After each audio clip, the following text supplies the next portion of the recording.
como a gente falou na outra aula sobre o Marx, ele vai criar a teoria do materialismo histórico, afirmando que o capitalismo é um sistema que substituiu o feudalismo, né, no movimento dialético da história da humanidade, baseado na economia, movido pela economia, e que o capitalismo, então, ele manteve a estrutura, né, de duas classes sociais antagônicas, aonde há a exploração, né, onde existe a exploração dos trabalhadores, do mesmo jeito que existia a exploração no feudalismo e no escravismo. Porém, no capitalismo, essa exploração ela seria mascarada com o salário. Então, o Marx ele vai então buscar a explicação na teoria que ele chamou de mais-valia, né, que ele vai dar o nome de mais-valia absoluta, que a gente pode entender analisando esse quadro. Né? Acompanhem comigo, tá? As contas e o raciocínio, tá bom? Então, ó, o Marx ele vai dizer o seguinte: vamos analisar como que é o valor investido e o valor, né, os valores referentes à produção no capitalismo. Então, esse é um quadro de trabalho, né, de produção de um trabalhador, né, de uma única pessoa, de um único trabalhador, em que esse quadro dela é referente a um dia de trabalho, tá? Referente a um dia de trabalho. Então, como Marx, ele sempre vai partir, né, da ideia de um burguês honesto, de um burguês que cumpre com as obrigações e que tem uma consideração, né, pelo trabalhador, como trabalhador, o Marx ele vai dizer, vamos pegar o exemplo de um trabalhador que trabalha 8 horas por dia, né, somente 8 horas por dia, que é o considerado, né, razoável. Então, numa fábrica, né, vamos pegar o exemplo de uma fábrica de sapatos.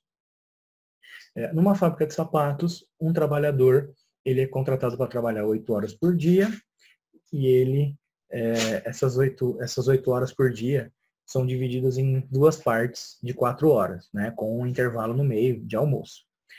Então, nas primeiras 4 horas, o trabalhador ele consegue produzir um par de sapato. Então, ele consegue, usando todas as máquinas e as ferramentas, e com a sua mão de obra, ele consegue produzir um par de sapato inteiro do zero. Então, o que acontece? O Marx, ele vai dizer, a cada 4 horas, para esse trabalhador, né, produzir um produto, um par de sapato, ele vai gastar R$ 30 de ferramentas e matéria-prima nessas 4 horas. Ele com gastos da fábrica, né, de energia elétrica, de água, ele vai gastar R$ 20, né, de salário. Esse trabalhador vai ganhar por essas 4 horas, ele vai ganhar R$ 50, então em 4 horas ele vai produzir um par de sapato que custou ao capitalista R$ 100. Somando todos os gastos, deu R$ 100. E aí, só que o que acontece? O trabalhador não é contratado para trabalhar só 4 horas por dia. Ele é contratado para trabalhar 8 horas. Né? Então, aí nas outras 4 horas, ele vai produzir mais um par de sapato, porque é a capacidade de produção daquele trabalhador. A cada 4 horas ele faz um par de sapato. Então, nas outras 4 horas, digamos que assim, na parte da tarde do dia, ele vai gastar mais R$ 30 de ferramentas e matéria-prima, gastar mais R$ 20 de gastos da fábrica, porém, ele deveria receber mais R$ 50 de salário. E por que ele deveria receber? Porque ele está produzindo. Eles são mais 4 horas em que ele vai passar as 4 horas produzindo, né, uma mercadoria com um valor, ele vai produzir riqueza. Então ele vai trabalhar mais 4 horas. Então se nas primeiras 4 ele ganhou R$ 50, nas segundas 4 horas ele também produziu esses R$ 50 e ele deveria receber. Só que ele não vai receber esses R$ 50, porque na hora de estabelecer o salário, né, no mês, na hora de estabelecer o salário, de contratar o empregado, o trabalhador, o patrão, né, o burguês, sabendo disso, que ele teria que não pagar esses segundos R$ 50, ele faz a conta e ele estabelece o valor mensal do salário do trabalhador. Então, ele chama o trabalhador e fala, ó, eu te pago R$ 1.000 de salário por mês. Você quer trabalhar na minha fábrica de sapatos 8 horas por dia, de segunda a sexta? Porque é isso que dá um salário de R$ 50 por dia. Né? Se vocês, né, fizerem a conta, um mês, segunda a sexta, né, são 4 semanas, 5 dias por semana, 20 dias. 20 dias, R$ 50 por dia, dá um salário de R$ 1.000.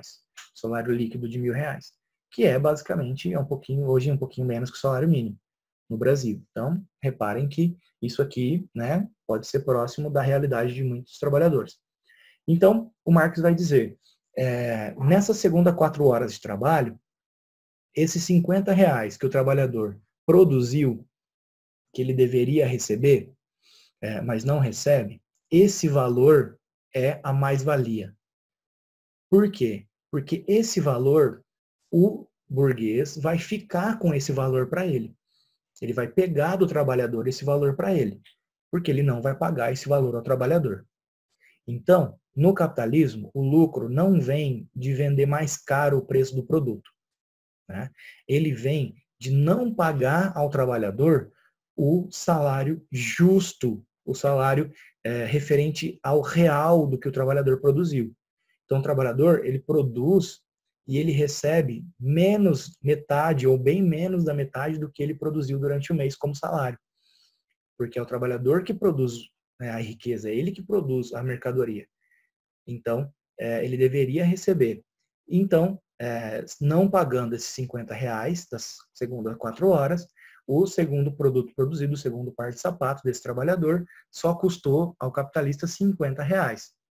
Então, o capitalista tem 2 produtos idênticos, feitos pelo mesmo trabalhador, então eles são iguais, usando as mesmas máquinas, a mesma matéria-prima, então, exatamente o mesmo produto, só que na prática, um custou R$ 100 e o outro 50. O que o capitalista faz? Ele vai vender um por 110 e o outro por 60, aumentando ali R$ 10 no preço de cada um? Não vai, porque senão ele vai vender o de 60 e o de 110 ninguém vai comprar. Porque os produtos são iguais, mas um é bem mais barato, não vai vender.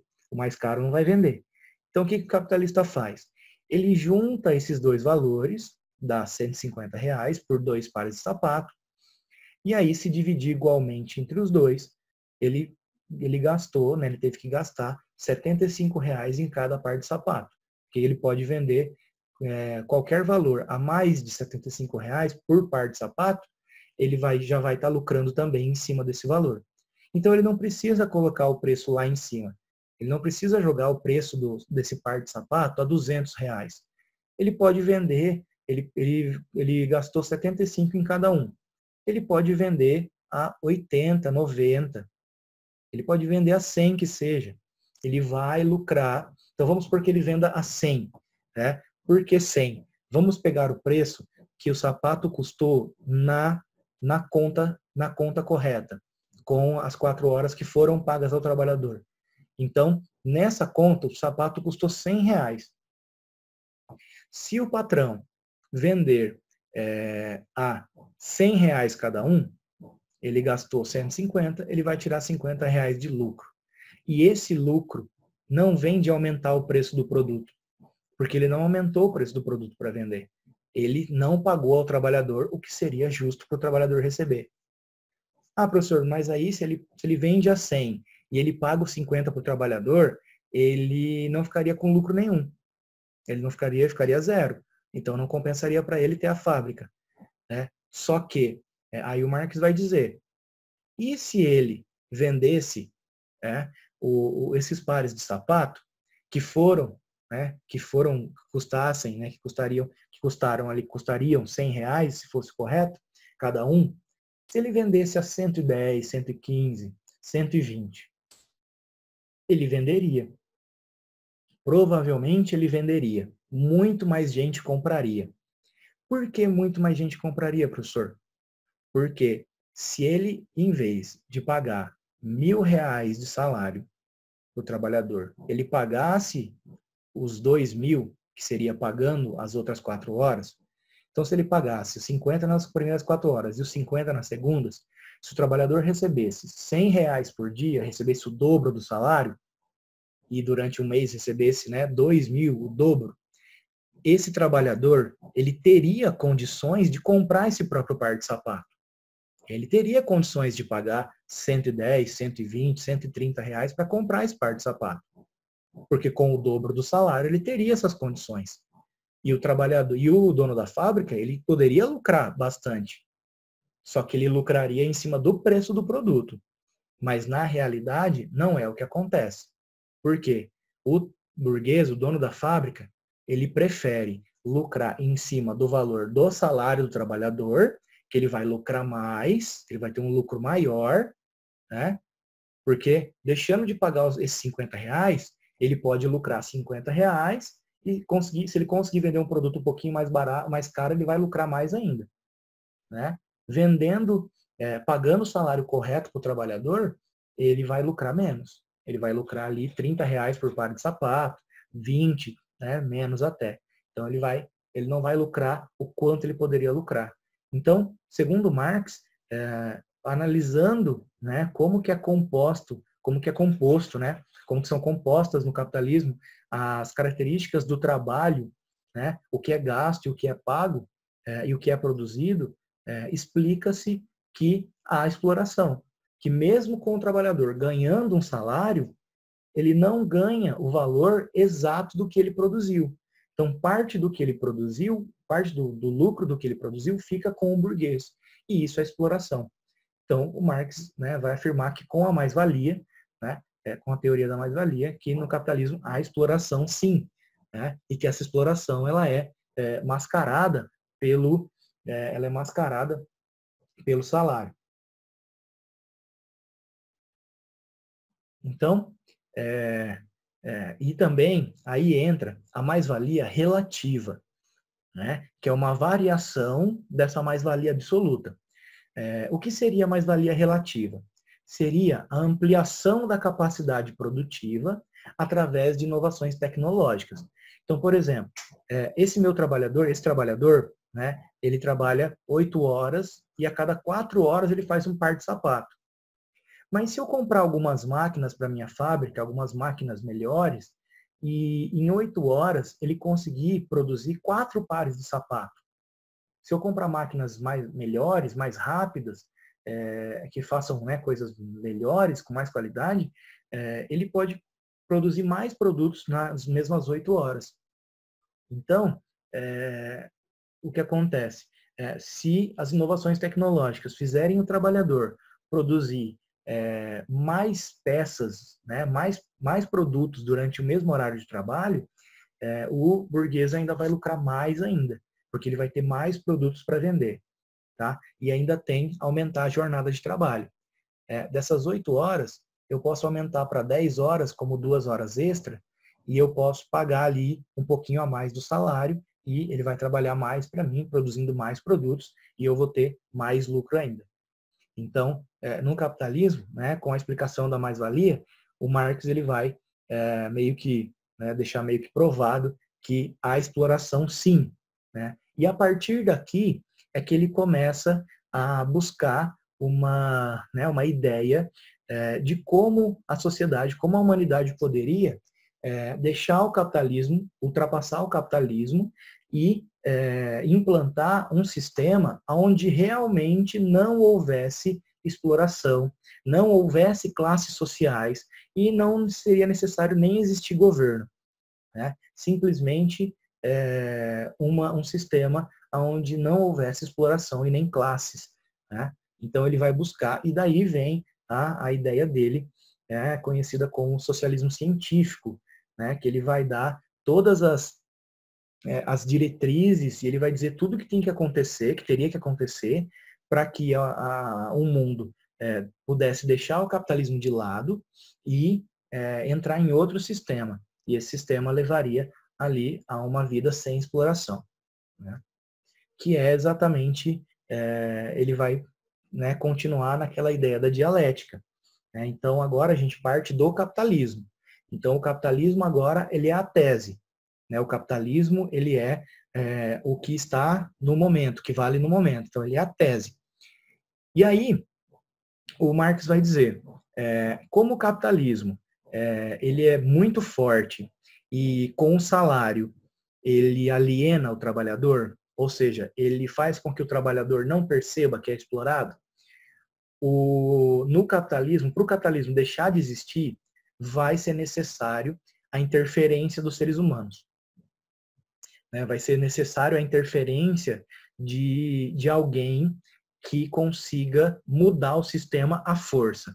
Tá? Então ele vai dizer, na análise dele da história da humanidade, ele vai dizer que a burguesia, ela também era uma classe revolucionária. Ele vai dizer, a burguesia, quando ela surge como classe social, lá no final da Idade Média, ela é um grupo social revolucionário. Por que grupo social revolucionário? Por que classe social, né, revolucionária? Porque a burguesia, ela surge no meio de uma Idade Média muito apegada à religião, e os burgueses eles vão preferir ficar sem religião do que deixar de ser burgueses. Eles vão enfrentar a sociedade que dizia que ou você era nobre ou camponês e só. Eles vão enfrentar a sociedade para serem burgueses. E depois, na época da Idade Moderna, os burgueses eles vão se juntar e eles vão fazer revoluções para derrubar os reis absolutistas. Então a gente tem as revoluções na Inglaterra no século XVII, a própria Revolução Francesa, que são exemplos de revoluções burguesas, revoluções lideradas pelos burgueses, com apoio do povo, para derrubar o absolutismo, para implantar governos de maior representação política, né? Repúblicas e governos mais democráticos, digamos assim. Então, o Marx ele vai dizer que a burguesia é uma classe revolucionária. Né? Eles são revolucionários, porque eles revolucionaram a história da humanidade. Só que eles não completaram a revolução. Por quê? Porque a partir do momento em que eles derrubaram o absolutismo, derrubaram os reis absolutistas, e a burguesia assumiu o governo, a burguesia ela vai parar a revolução aí.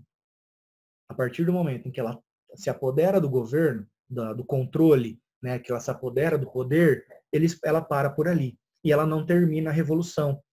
Porque, segundo Marx, a revolução da humanidade deveria terminar num sistema sem exploração.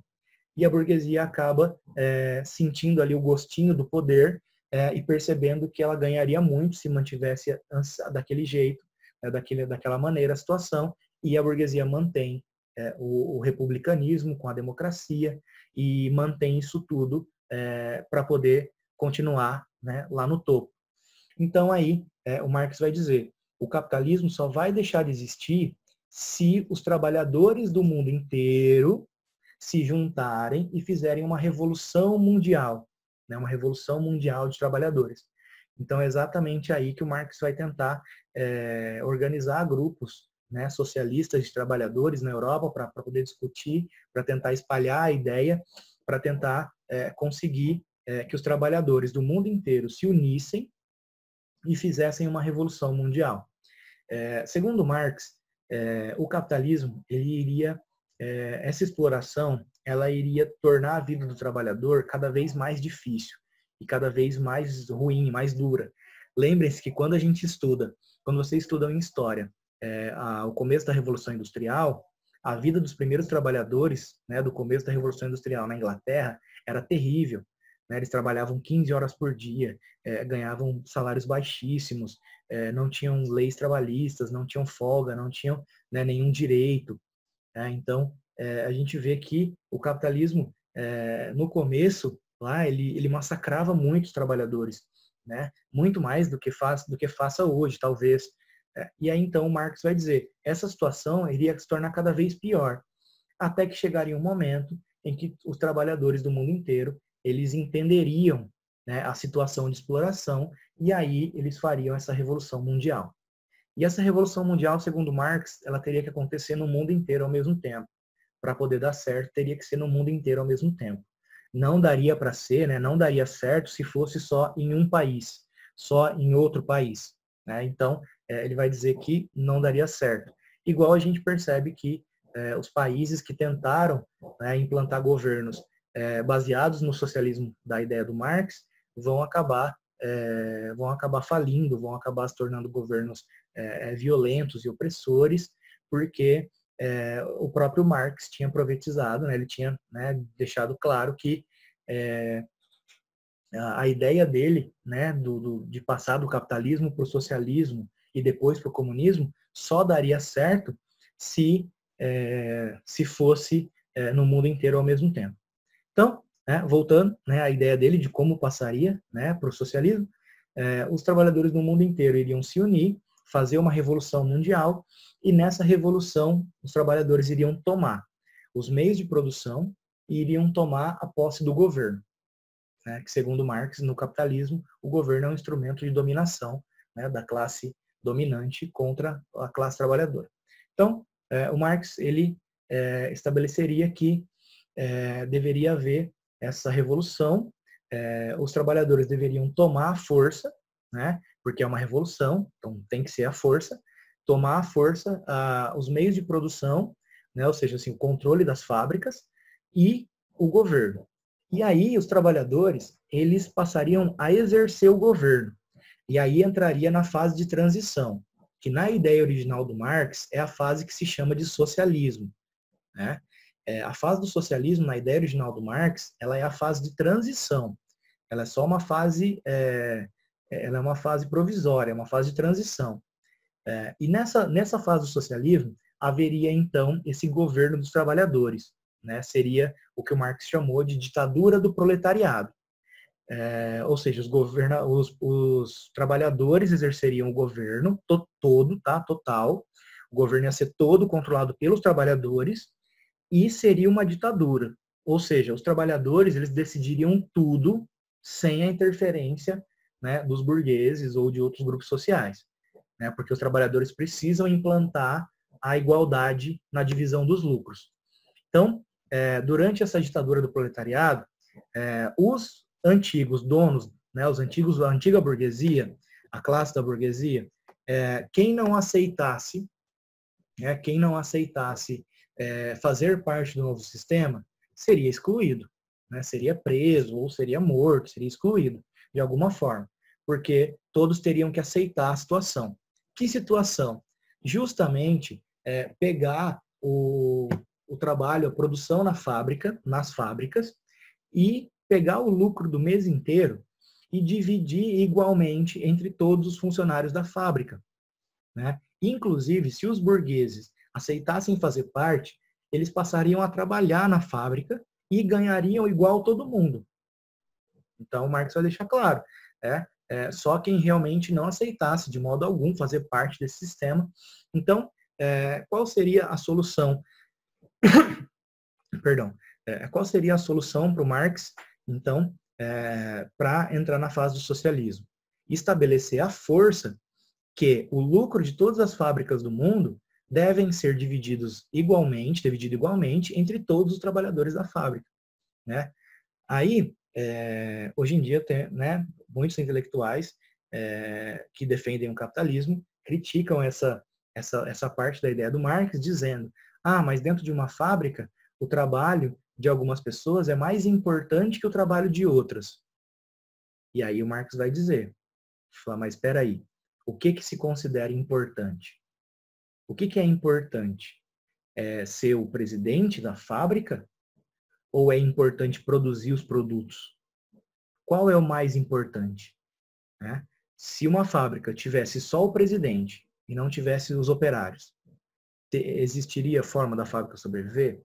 Teriam produtos para poder vender? Não. Se uma fábrica tivesse operários, mas não tivesse presidente, teria produtos para poder vender? Daria para estabelecer a venda de alguma forma? Sim, porque os produtos seriam produzidos pelos operários. Então, o Marx ele vai dizer, o conceito de importante, ele é diferente no capitalismo para o socialismo. No capitalismo, o importante é o individual. Ou seja, o importante é que o dono da fábrica tenha lucro. Porque senão ele fecha a fábrica e pronto. Para ele pode não fazer diferença. Para os trabalhadores é que vai fazer. Então, no capitalismo, o importante é o individual. Só que no socialismo, o importante não é o individual. No socialismo, o importante é o coletivo. O importante é que a conjuntura seja justa. Então, daí pegar o salário de todo mundo que trabalha, pegar o salário, o lucro que a fábrica deu no mês inteiro e dividir igualmente para todos que trabalharam na fábrica. Porque todos ali são importantes. Se você tirar ali uma pessoa, duas, três pessoas, a fábrica para. Porque aquelas pessoas ali fazem uma parte da produção que ninguém mais faz, né? Mexem numa máquina que ninguém mais mexe. Então, o trabalho numa fábrica, lembrando que o Marx viveu no século XIX, né? E as fábricas na época eram diferentes de hoje, não eram todas robotizadas, né? Hoje tem fábrica que praticamente os trabalhadores não colocam a mão no produto, né? Tudo feito através de robôs. Então, lembrem-se que essa ideia foi criada na segunda fase da Revolução Industrial, porém, é uma ideia que até hoje é discutida, né, e até hoje serve como base para discussão, né, com relação ao sistema econômico, né, do mundo, né, o capitalismo, e se daria a possibilidade para atingir esse socialismo. E aí, depois de um tempo, né, com a vida estabelecida dessa forma, de modo igualitário, em que todos receberiam salários bem melhores, as pessoas perceberiam que esse sistema seria muito melhor para todo mundo do que era o capitalismo. E aí as pessoas aceitariam viver assim, né? E aí os trabalhadores, eles poderiam desfazer o governo. Essa ditadura do proletariado, esse governo dos trabalhadores, né, esse governo rígido dos trabalhadores, só existiria enquanto tivesse essa fase de transição. Aí, quando as pessoas tivessem aceitado a situação, entendido que essa é a melhor forma, passaria-se para a fase do comunismo, né, que seria aí o auge, a última fase da evolução dos sistemas humanos, que o Marx vai dizer que nessa fase não vai haver classes sociais, não vai haver mais trabalhador e dono, porque todos vão trabalhar e todos vão ganhar bem, e os meios de produção vão ser coletivos, os meios de produção vão ser considerados de todo mundo, né? E o próprio governo ele não vai necessitar existir, né? Porque o governo não vai precisar regulamentar a vida de ninguém, porque as pessoas vão ter uma vida tranquila e não vão precisar da interferência do governo. Né? Então, alcançaríamos aí, segundo Marx, né, num sistema sem exploração, no melhor sistema possível. E assim, lembrem-se, tá? Essa é a teoria, é a ideia original do Marx, tá? Então, duas coisas. Primeiro, como uma teoria que não chegou, né, nunca chegou a ser colocada em prática, ela não pode ser criticada pela prática. Ela pode ser questionada, ela pode ser criticada como teoria, tá? Ela não pode ser criticada a partir de exemplos práticos.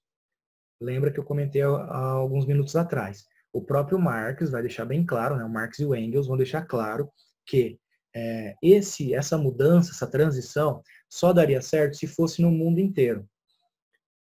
Então, os países na história que tentaram implantar governos no seu território, inspirados nas ideias do Marx e do Engels, nessa ideia, eles erraram desde o começo. Por quê? Porque não era, nenhum deles teve a intenção de levar o socialismo para o mundo inteiro. Então, esses exemplos, eles não servem para analisar se a ideia original realmente teria êxito ou não. Né? Então, são duas coisas diferentes. A gente tem que analisar de modos diferentes. Tá? Então, essa ideia original, ela é uma teoria. Até hoje, ela é só uma teoria. E como uma teoria, como qualquer teoria científica, ela pode e deve ser questionada, ser discutida. O que a gente não pode fazer, o que é incorreto fazer, é criticar essa ideia original pelos exemplos dos países da história. Então, os exemplos de países da história, eles acabaram distorcendo as ideias do socialismo, né, científico, da ideia original do Marx e do Engels, e eles acabaram implantando governos com as suas próprias características, né, e que a gente não pode usar para comparar ou para refletir. Tá? Então, E esses governos reais também, do chamado socialismo real, eles também, como governos na prática, a gente pode questioná-los, criticá-los como governos, mas entendendo essa diferença entre os governos reais e a ideia original. Okay? E o Marx vai partir ali para explicar por que ele considera que o governo tem um papel tão importante, né? Porque ele vai dizer o seguinte: a humanidade ela é dividida numa questão que divide as esferas da vida em infraestrutura e superestrutura. Então, por exemplo, ele vai dizer o que é a infraestrutura? A infraestrutura é a base. Né? A infraestrutura de uma casa é o alicerce da casa. Então, se você vai construir uma casa e você constrói o alicerce quadrado, você não consegue erguer uma casa redonda. Você não consegue erguer uma casa triangular em cima de uma base quadrada. O Marx ele vai dizer que a economia é a infraestrutura da humanidade. Então, lembrem-se que para ele, né, a economia definia todo o resto. Então, é exatamente essa ideia dele da infraestrutura e da superestrutura. A infraestrutura é a economia, que é a base, que é o alicerce. Então, como todo o resto é construído em cima, né, todo o resto da casa é construído em cima da estrutura, em cima do alicerce, todo o resto que existe na sociedade, que não faz parte da economia, faz parte da superestrutura. Então, ele vai dizer, a política, o governo, a educação, a cultura, tudo que existe, né, que não faz parte diretamente da economia, faz parte da superestrutura. Então, é a infraestrutura dando base para o restante das coisas existirem. E aí o que acontece? A economia, como ela é a infraestrutura, é a economia que define todo o resto. Então, é a infraestrutura que define como é a superestrutura. Então, se a infraestrutura, se a economia é a economia capitalista, então o governo, a educação, a cultura vão ser todos criados a partir da economia capitalista. Então, nós teremos toda a superestrutura dependendo, né, elas só vão ser do jeito que são, porque a economia é do jeito que ela é. Então, ele vai dizer, no capitalismo, o governo, como ele é do jeito que ele é, porque a economia é capitalista, no capitalismo, o governo ele é um meio de controle que a burguesia usa para controlar os trabalhadores. Por quê? Porque os trabalhadores eles precisam ser renovados. Então, os trabalhadores eles se aposentam, eles morrem e eles precisam ser renovados nas fábricas. Então, você precisa manter uma substituição de gerações que vão continuar sendo trabalhadores e que vão continuar não entendendo a sua exploração para que o capitalismo continue se mantendo. Então, o Marx vai dizer que o governo no capitalismo ele é um meio de exploração, ele é um meio de controle que a burguesia usa para controlar os trabalhadores e manter os trabalhadores como trabalhadores. Né?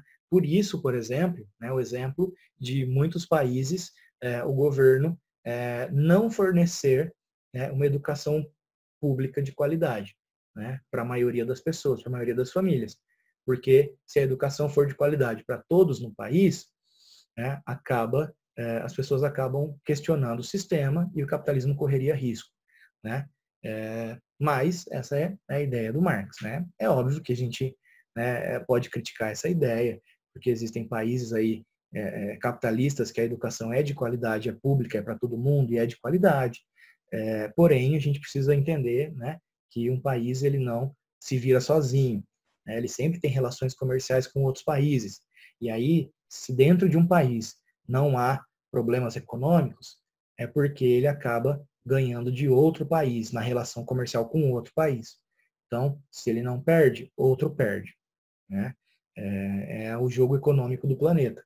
Né? Com quem vai estar o dinheiro daqui a 100 anos? Qual país vai ser a maior potência mundial daqui a 100 anos? Há 100 anos atrás, os Estados Unidos assumiu. Só que antes disso, era a Inglaterra e a França. Né? chegando na Primeira Guerra Mundial, a Alemanha estava quase passando a Inglaterra. Então, daqui a 100 anos, qual vai ser a maior potência mundial? Em quais países estarão todo o dinheiro? E quais serão os países, então, que ficarão sem o dinheiro? Né? É uma questão a ser discutida.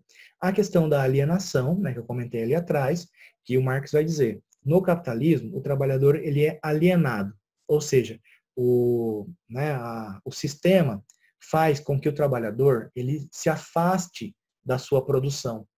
Ele não percebe que ele é o agente principal do sistema, porque é ele que produz tudo que existe.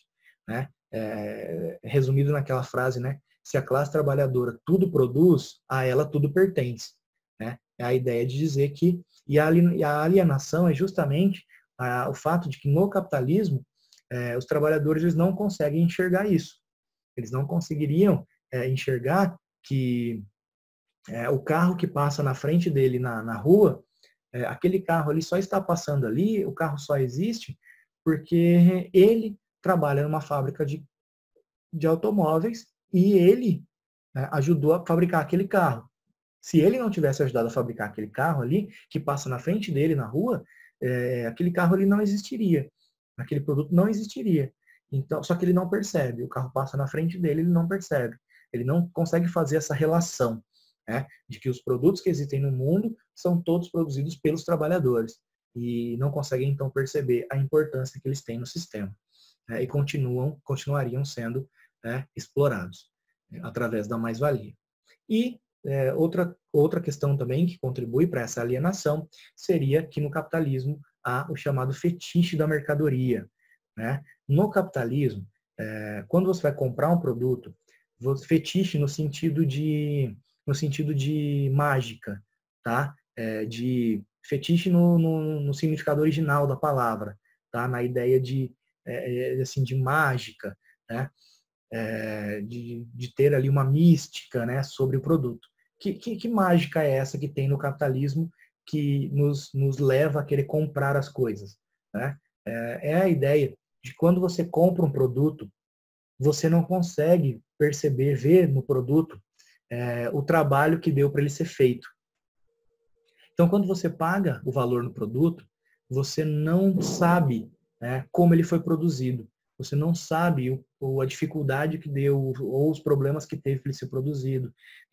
Se discute muito hoje em dia, por exemplo, a questão das empresas, das grandes empresas mundiais que mandam produtos para serem produzidos na Ásia por trabalhadores de países que têm bilhões de trabalhadores, como a China, a Índia, e esses produtos, os trabalhadores, eles ganham centavos por hora, por dia, para trabalhar, para poder fazer os produtos, para ganhar a vida.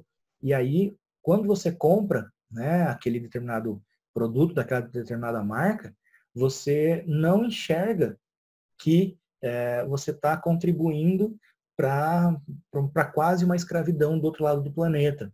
Né? Ou que você compra um produto, na época do feudalismo, por exemplo, quando você comprava um produto do artesão, você sabia como é que o artesão fazia o produto, você sabia que ele levou dias para fazer, porque você ia comprar, ele falava, volta daqui 3 dias, daqui 5 dias, eu vou fazer ele para você. Então, via-se no produto o trabalho necessário para produzir ele. No capitalismo, não tem isso no produto. No capitalismo, o produto ele é só o produto. Né? Então, as pessoas compram e não percebem que elas estão reproduzindo o sistema de exploração.